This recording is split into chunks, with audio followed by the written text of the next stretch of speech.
असली चैनल में फिर एक बार आपका इस्तकबाल है और हम बातचीत कर रहे हैं गयासुद्दीन भाई के साथ में। खासकर कि लोग जो है इलाज कराने के लिए खासकर अस्पताल में जाते हैं, लेकिन जैसे भरूच का आपने वाक़या देखें तो वहाँ पर कई लोग जो है आग लगने की वजह से, फिलहाल आपको पता है कि जो चीज़ हुई है, इस पर क्या कहेंगे? खासकर मैं भरूच भी गया था। मैं ये मानता हूँ कि भरूच की हॉस्पिटल जो वेलफेयर हॉस्पिटल है, वो लोग गरीबों की सेवा कर रहे हैं। वो लोग जो जिम्मेदारी सरकार को उठानी चाहिए, सरकार अपनी जिम्मेदारी उठाने में नाकामयाब रही है। सरकारी हॉस्पिटलों में एडमिशन नहीं मिल रहा है। प्राइवेट हॉस्पिटल जो बड़े मुनाफे पे काम कर रही है, लाखों रुपए के बिल दे रही है, उन पे सरकार शिकंजा नहीं कसती है। और जो इसी वेलफेयर, जो भरूच वेलफेयर जैसी हॉस्पिटल्स है कि जो गरीबों की सेवा कर रही है, उनकी ताकत से ज़्यादा कोशिश करके, मेहनत करके लोग कोशिश, तो ऐसे लोगों की सरकार को मदद करनी चाहिए। उनको जो ज़रूरियात है उस ज़रूरियात को पूरा करना चाहिए। उनकी जहाँ कमियाँ हो उस कमियों को सरकार को मदद करके पूरा करना चाहिए, लेकिन सरकार उस चीज़ को करने में बिल्कुल नाकामयाब रही है। मैं ये मानता हूँ कि सरकार की जो नाकामयाबी है कि लोगों के पास पहले तो हॉस्पिटल के अंदर बेड नहीं है।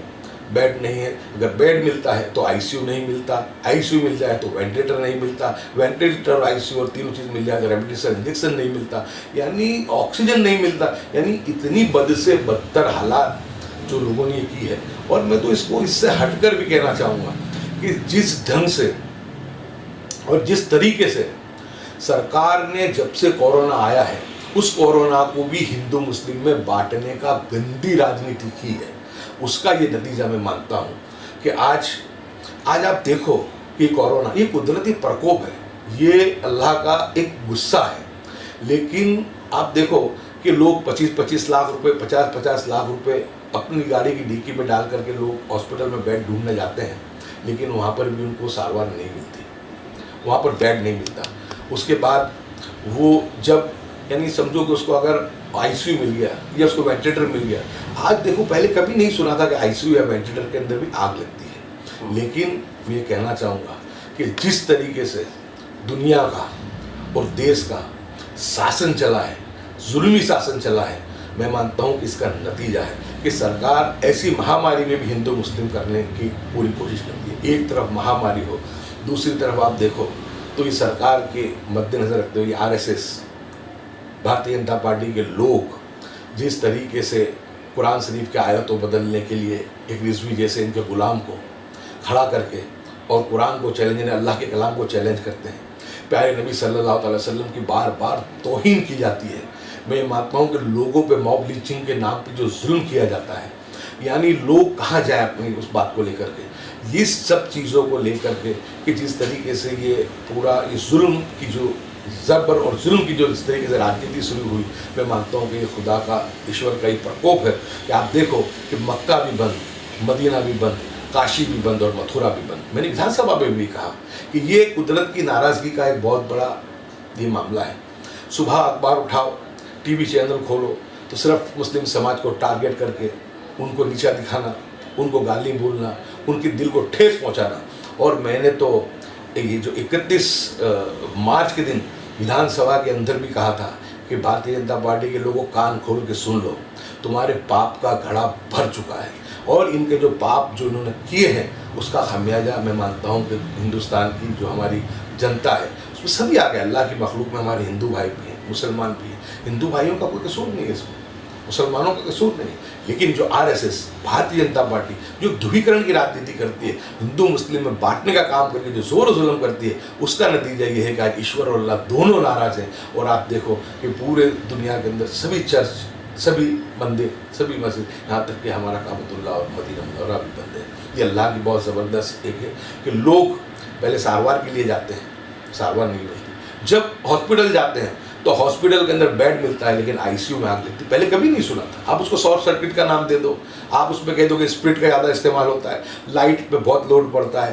पहले से ही आईसीयू वार्ड के अंदर स्प्रिट का इस्तेमाल ज़्यादा होता ही है, वहाँ पर लाइट पे लोड पड़ता ही है। लेकिन कुदरत ये बताना चाहती है कि हम हैं, हमारी हैसियत, हमारी ताकत के आगे तुम्हारी कोई ताकत चलने वाली नहीं है।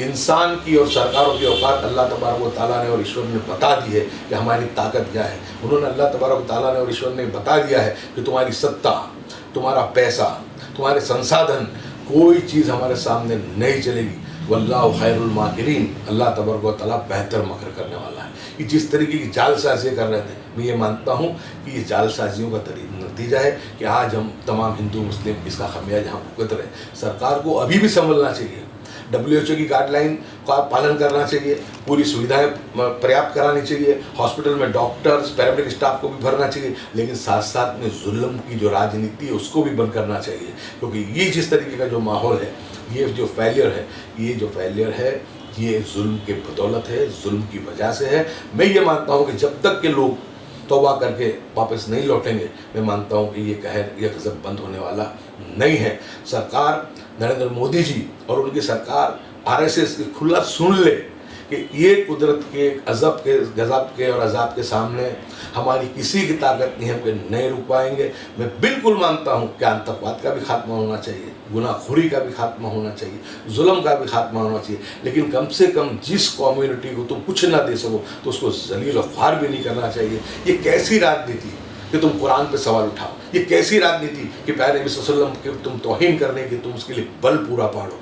मैं मानता हूँ कि ये जो सब चीज़ें आज तक क्या था कि सिर्फ मुसलमान को गाली दी जाती थी। आज तक ये बात थी कि हम तो मानते हैं, हमारा ईमान है कि हमारे अमाल सही नहीं थे तो हमें गाली देते थे। हमने हमारे अमालों से हमारे ये प्यारे मजहब को, प्यारे दिन को बदनाम किया। हमारा कसूर था, उसको हमने स्वीकार लिया कि तुमने हमको गाली दी, लेकिन अब तुम कुरान की आयतों को बदलने की तुम बात करोगे, प्यारे नबी सल्लल्लाहु अलैहि वसल्लम की जब तुम तौहीन करोगे तो क्या होगा? यही होगा। दुनियावी आफतों को तुम पहुंच सकते हो, दुनिया आफतों से तुम लड़ सकते हो, लेकिन जब आसमानी जो आफत होती है उसको तुम नहीं लड़ सकते। सब कुछ चल सकता है लेकिन जुल्म का राज कभी भी नहीं चल सकता। ये जुल्म को बंद करना पड़ेगा और जितने भी गाइडलाइंस हैं, जो साइंस है उसको भी मानना पड़ेगा। और हम तो भारत देश जो आस्था में मानने वाला है, हिंदू और मुस्लिम दोनों आस्था में भी मानते हैं, तो हम लोग को ये भी सोचना पड़ेगा कि कुदरती प्रकोप क्यों आया है। सिर्फ एक रास्ते से इसका रास्ता नहीं लगेगा। सरकार को संसाधन भी बढ़ाने पड़ेंगे, पूरा medical staff, paramedical staff, oxygen, remdesivir injection, hospital, इसकी सुविधाएं भी बढ़ानी पड़ेंगी। और साथ साथ ये गजब जो ईश्वर और अल्लाह की तरफ से आए, क्यों आया है, उसको भी सोचना पड़ेगा। और ये जुल्म की और जबर की राजनीति को भी इनको बंद करना पड़ेगा, क्योंकि कुदरत ने सभी को बता दिया है कि हम ताकत वाले हैं, हमारे सामने किसी की औकात नहीं है, किसी की हैसियत नहीं है। और हमसे जो टकराने की कोशिश करेगा वो कभी भी वो जो है फतेह नहीं हासिल कर सकता। इस चीज़ को कान खोलकर जो भी सत्ता चलाने वाले लोग हैं उनको समझना पड़ेगा कि अभी भी वक्त है, घूम जाओ, पलट जाओ। ये जो जुल्म और जबर की राजनीति है इसको ख़त्म करो। हिंदू मुस्लिम की राजनीति लड़ाने की ख़त्म करो। हिंदू मुस्लिम दोनों भाई हैं, हम तो हिंदू भाई को हमारे बड़ा भाई कहते हैं। हम हिंदू और मुस्लिम दोनों का कसूर नहीं है, ये कसूर ये जो सियासतदान है कि जो पूरे देश को एक हिंदू राष्ट्र बनाने की तरफ ले जाने की जो कोशिश कर रहे हैं और जिस तरीके से दो कौमों को हमेशा लड़वा के रखने की कोशिश कर रहे हैं और जिस तरीके से निर्दोष हिंदू और मुस्लिमों की जो परेशानियों को बढ़ाने की कोशिश कर रहे हैं, मैं मानता हूं कि इस चीज़ से जो है अब तो हिंदुस्तान की आवाम भी नाराज़ हुई है। और इसके साथ साथ सबसे बड़ी बात यह है कि जो कुदरत है उसे आप ईश्वर कह दो या अल्लाह कह दो, वो भी नाराज़ हुआ है। केजरीवाल ने वहाँ के आम लोगों के लिए, मजदूरों के लिए, रिक्शा ड्राइवरों के लिए, टैक्सी ड्राइवरों के लिए 5-5 हज़ार रुपये देने का और ख़ासकर गरीबों को 2 महीने का राशन पानी देने की बात कही है। इस पर गुजरात सरकार कोई कदम लेगी या नहीं, ये जानते हैं अपने गेस्ट भाई से। आज ही लेटर मैंने मुख्यमंत्री जी को भेजा है कि गुजरात में जिस तरीके से पहले फेज में जब ये कोरोना आया उस वक्त में लोगों की सहायता की गई थी, कैश जो रोकड़ सहाय थी वो भी दी गई थी और अनाज भी लोगों को दिया गया था। लेकिन उस वक्त में भी रिक्शा ड्राइवरों को बाकात रख दिया गया था उसमें से। लेकिन मेरी भी ये डिमांड है कि जिस तरीके से दिल्ली सरकार ने भी किया है, अच्छा काम चाहे कोई भी करे, क्योंकि आज पॉलिटिक्स करने का वक्त नहीं है। आज जो वक्त है लोगों की किस तरीके से आप मदद करो, कौन सी पार्टी करती है, कौन सा नेता करता है, उसका मतलब बहुत नहीं है। लेकिन अच्छा काम जो भी करता है उसको सराहना भी चाहिए और उस काम को आगे बढ़ाना भी चाहिए। लेकिन अपने आप को संवेदनशील कहने वाली गुजरात सरकार ने अभी तक ये अनाउंस नहीं किया है। गुजरात सरकार को मैंने विनती आज ही की है कि आप गुजरात के गरीबों को, लारी गल्ले पाथरने वालों को, रिक्शा ड्राइवरों को, छूटक मजदूरी करने वालों को। और जब आपने एक लॉकडाउन, मिनी लॉकडाउन, जिसको मैं तो लॉकडाउन ही कहूँगा कि पूरे कारोबार काम धंधों को आपने जब बंद करा दिया है, तो ऐसे वक्त में उन गरीबों को पूरी तरीके से मदद पहुंचाने का काम सरकार को करना चाहिए। गुजरात राज्य का एक भी नागरिक या गुजरात में आने वाला एक भी मजदूर भूखा न रहे, भूखा न सोए, उसकी जिम्मेदारी सरकार की है। प्रधानमंत्री बड़े बड़े बातें करने में माहिर है। 20 लाख करोड़ रुपए का पैकेज दिया था, मुझे तो पता नहीं वो पैकेज कहाँ गया, उस पैकेज का कहाँ इस्तेमाल हुआ, पीएम केयर फंड का इस्तेमाल कहाँ हुआ वो भी पता नहीं है। जब लोगों ने आरटीआई की तो उसका भी पता नहीं चलता है कि उस आरटीआई में का भी जवाब देने से सरकार ने, केंद्र सरकार ने इनकार कर दिया।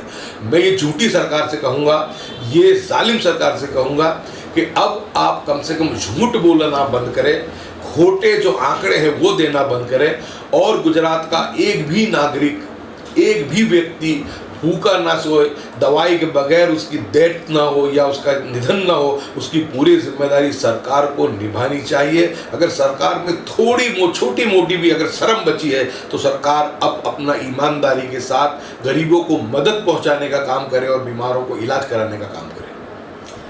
अच्छा असू भाई, आपसे एक सवाल और करूंगा, खासकर के रेमडेसिविर जो इंजेक्शन है उसके बारे में WHO ने भी कहा है कि ये जो दवाई है वो कोरोना के पेशेंट को किसी भी तरीके से मुफीद नहीं है, इसे ना ही किसी की जान बचाई जा सकती है। ये इश्तिहार बार बार जो है सरकार भी जो है वो अखबार में देती रहती है, लेकिन इसके बावजूद भी जैसा कि इंदौर में जैड हॉस्पिटल पे काफ़ी कतारें लगती है और फिलहाल लोग नकली दवाइयाँ बना के भी बेचते हैं, इसकी कालाबाजारी भी होती है। तो ये क्या चीज़ है, कुछ समझ में नहीं आ रहा है कि डॉक्टर अपनी तरफ से लिख के दे रहे हैं या फिर जिसकी ये इतना हैवी डोज है कि जिससे जो है वो लीवर, किडनी या तो फिर हार्ट, ये तीनों चीज़ों पे असर होती है।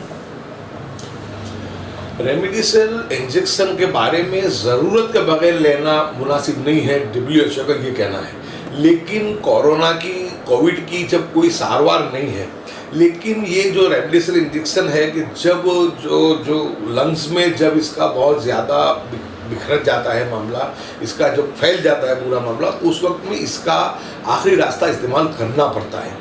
तो और वो ज़रूरी भी है कि फिर उससे अगर मानो किसी के हार्ट, किडनी का या लीवर पे भी असर होती है, लेकिन जान बचाना बहुत उसके अंदर मकसद होता है, ज़रूरी होता है।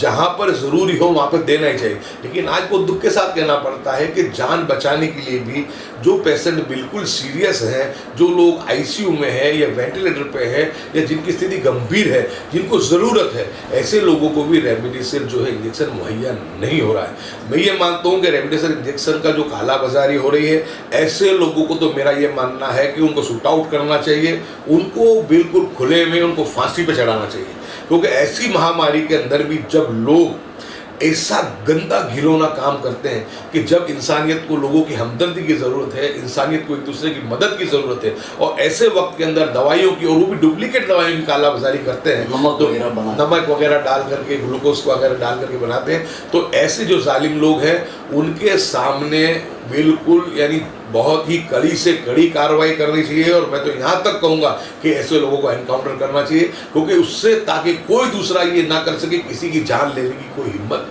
नहीं कर सके। लेकिन सरकार की भी बेदरकारी है कि सरकार, जब WHO कह रहा था, सरकार को कहा गया था कि दूसरा वेव आने वाला है, लेकिन सरकार इसके अंदर जो था तैयारी जो करनी चाहिए तैयारी नहीं की, और जो इंजेक्शन थे उसको बाहर विदेशों में भेजने का काम किया। यानी अपने आप को विश्व गुरु बताने की जो होड़ थी, जो प्रधानमंत्री को जो एक चस्का लगा हुआ है कि वो वर्ल्ड के बहुत बड़े नेता, ये दिखाने के लिए जो उन्होंने नादानी जो की है, मैं मानता हूँ कि बड़ा प्रधान की जो भी नादानी हुई है और विश्व गुरु बनने की होड़ में जो उन्होंने अपनी ताकत नहीं होने के बावजूद जो कोशिश की है, सबसे पहले ख्याल उनको हिंदुस्तान वासियों का करने की ज़रूरत थी। और जिस गुजरात से वो इलेक्ट होकर के गए हैं और प्रधानमंत्री बने हैं, ऐसे गुजराती लोगों को उनको ख्याल करने की ज़रूरत थी।